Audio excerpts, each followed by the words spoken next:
Formal lang na sinimulan ng mga kawayenyo ang pagdiriwang ng National Children's Month 2025 kahapon sa FLD Coliseum. Mahigit 30 estudyante naman na lumhok sa kick-off program kung saan sila mismo nanguna sa ilang mga bahagi ng aktibidad bilang simbolo ng pagbibigay diin sa kanilang karapatan at partisipasyon sa lipunan.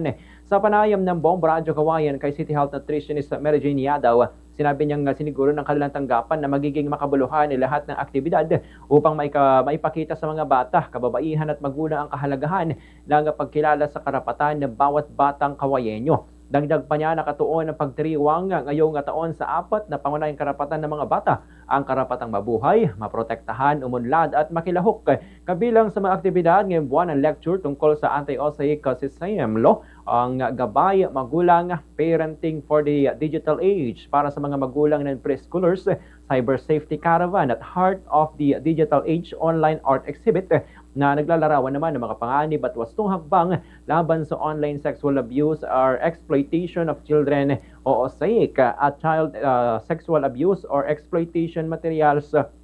At isasagawa naman ng mga aktibidad sa iba't ibang region sa lungsod simula ngayong araw at magtatapos naman sa November 28. Ang unang serya ng mga gawain ay gaganapin sa Poblacion Region mula November 3 hanggang 7, kasunod ng Forest Region at Iztabacal Region mula November 10 hanggang 13.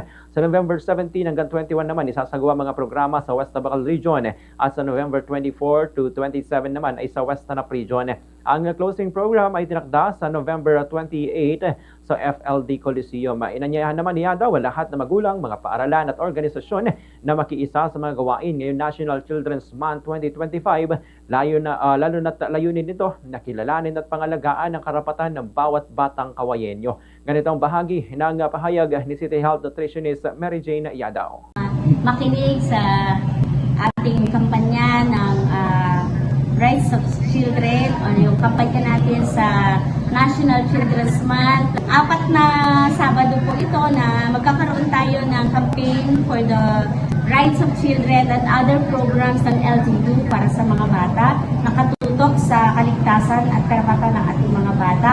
And of course, sa ating mga gagawing lecture sa anti-OSAIC and SAM law, yung gabay sa mga magulang, yung parenting for the digital age parents of preschool children.